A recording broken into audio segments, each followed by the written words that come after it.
Good evening, everyone. It's my honor to be here, to this amazing crowd, and speaking to you. But I would like to first of all thank Dr. Alexandros Apostolidis, who unfortunately is not here with us. He's abroad in Ireland for a social entrepreneurship event. My name is Lucas Erekidis, I'm 19 years old, and I'm serving my military service in Cyprus, in Cyprus. And my entrepreneurial journey started about 3 years ago, when I was at school, attending an economics class for my A-levels. And our economics teacher told us about a 15-day event in London that had the topic of business, entrepreneurship, starting a company. So it was an amazing experience for me to have the opportunity to attend this event because it was in London, it was a free event. So it sounded like a great holiday for me. And I applied for the event, and out of the 1,200 applications, I managed to be one of the 20 who got accepted, and they attended. Although it was nothing like I expected.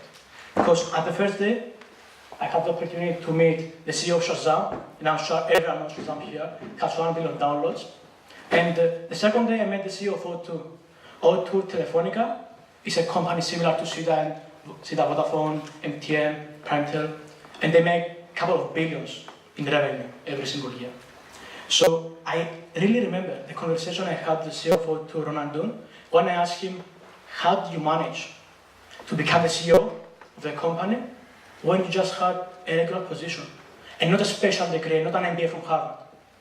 And he said these words exactly. Young man, you have to work.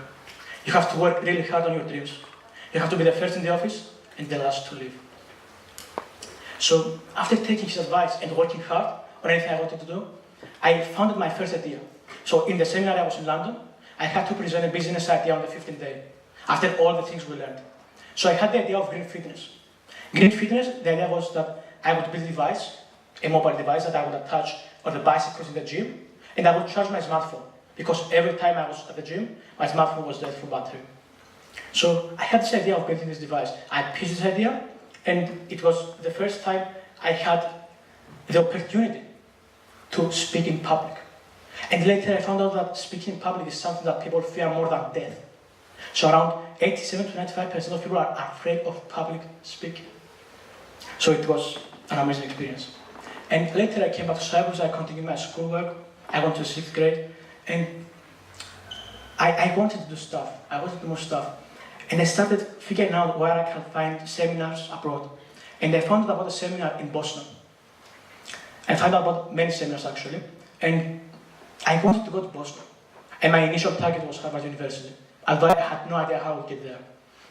So I found about the seminars, I went to Boston, and on the 27th of June, I finished my school exams, and on the 29th of June, I was traveling to Boston. I went to Boston, and I thought that as soon as I get there, because it's a lot of opportunity, I have everything figured out. I got off the plane, and I thought that every investor would be there, fighting who is going to invest in me. Although, no, it's not like this. The land of opportunity is great, but it's not like this.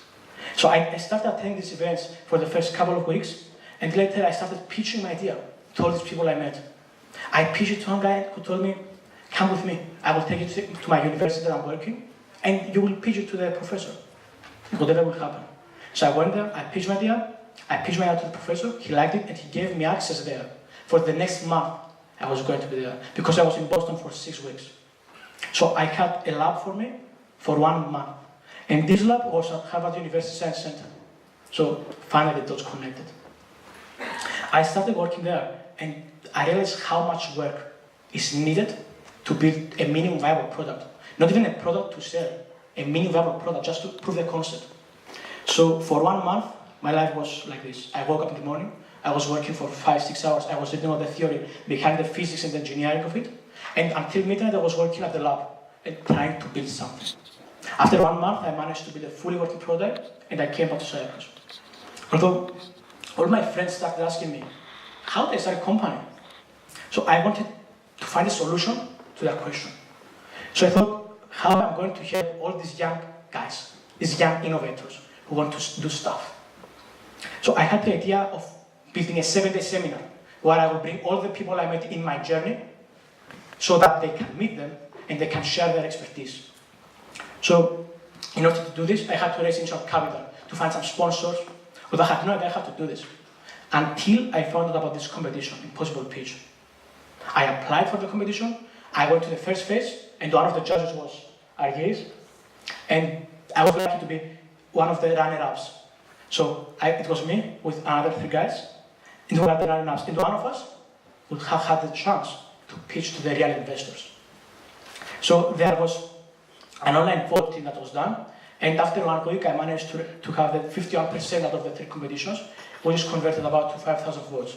And I faced the investors. I went to the investors, I pitched my idea, I did, and I managed to get 10,000 euros of supported sponsorship from the Bank of Cyprus, from Mr. John Kurikan. And also, I managed to get 2 out of the 4 investors to help with their services. And Leanstart was born. Leanstart. A 7-day event where students can come with or without an idea, and they can find them, they can organize them, they can write their business models, and at the end pitch their ideas to potential investors, potential sponsors. And this is a team out of Leanstart. These are some of the speakers and mentors. And one of them is actually Dr. Alexandros Apostolidis, who was the first person whom I pitched my idea. And he started connecting me with people. And one of them is Dr. Nate Berlaville, here, who is an investor, an author, a lecturer, created an MBA, and the students of Leanstart had a chance to meet him and have him for 1 full day, where he shared his expertise. Also, Dr. Dimitrios Salavasis, he's from Melbourne, from Swansea University in Melbourne, who had an online Skype call, and he teaches the students about entrepreneurship, how to fulfill their dreams, how to start it.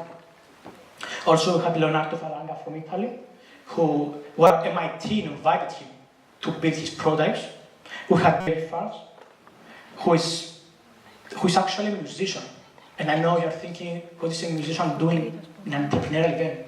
Although David helped about 4 or 5 companies to raise capital from Kickstarter and raising over $500,000 in money.